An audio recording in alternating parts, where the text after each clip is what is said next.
So I want to start off by sharing part of my journey about new daily persistent headache, an extremely rare condition that affects only 1 in 30,000 to 100,000 people.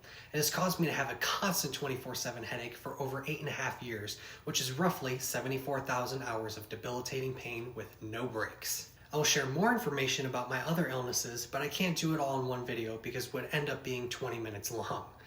But I'm doing this to show you that I know how and why the techniques that I will later explain work, because this is something I've had to live through and something I've seen work firsthand for other people that not only suffer from my conditions, but several others that are under the invisible umbrella. For me, I thought that my chronic illness journey began when I started to get migraine headaches that would last for days or weeks at a time. I would have to go to the emergency room or be admitted into the hospital to receive treatments of DHE, lidocaine injections, nerve blocks, SPG blocks, and so much more. But then on July 24th of 2016, I was at a party and I started to feel sick. So I went to the bathroom to vomit, and after I lifted my head up, I had a throbbing headache on the sides of my head, pulsing through my temples. That headache hasn't left my body for over 8.5 years now. It's been a cross I bear every day, or more like a crown of thorns. This is known as new daily persistent headache. It feels very similar to a migraine, except it doesn't end and usually starts randomly. I went to several different hospitals and medical facilities around the United States trying to figure out why I had this headache that wouldn't stop. After exhausting all of my options, I was given the opportunity to join a pain program. At this pain rehabilitation center, I was taught several of the tools that I will be sharing with you all. When you're at a point when there isn't any medication or treatment that's going to fix the problem, you end up having to rely on your own inner strength. I've come to this crossroads quite a few times with the different battles that have arisen throughout my journey. When there is no light at the end of the tunnel, become the light.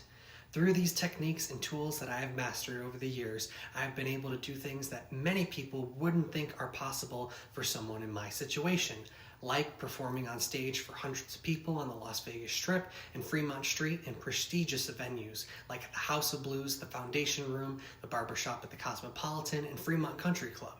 Music has been my medicine throughout the years and has gotten me through some of the toughest times. It has given me a purpose and a reason to keep on fighting, as well as giving me a sense of identity. Because my condition is invisible, no one knows me as someone with a disability that struggles every day of his life. Instead, I'm known as the Las Vegas blues man with the hat and the strat. But that's why I'm here to share my story and spread awareness that just because I'm masking how I feel doesn't take away from the severity of my situation. What people don't see is the aftermath of the shows when I come home and I'm completely spent.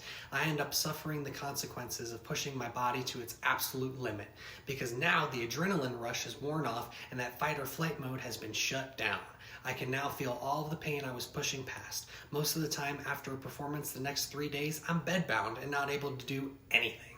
Also, I want to say that there have been many setbacks over the course of this decade. It is inevitable for me to have times when I get completely knocked down, and it takes a while to get back up. But I turn my setbacks into getbacks, and that's what it's all about. Being able to pick yourself back up and continue fighting even though there's more rough road ahead. I will continue to post other parts of my journey in the next few days.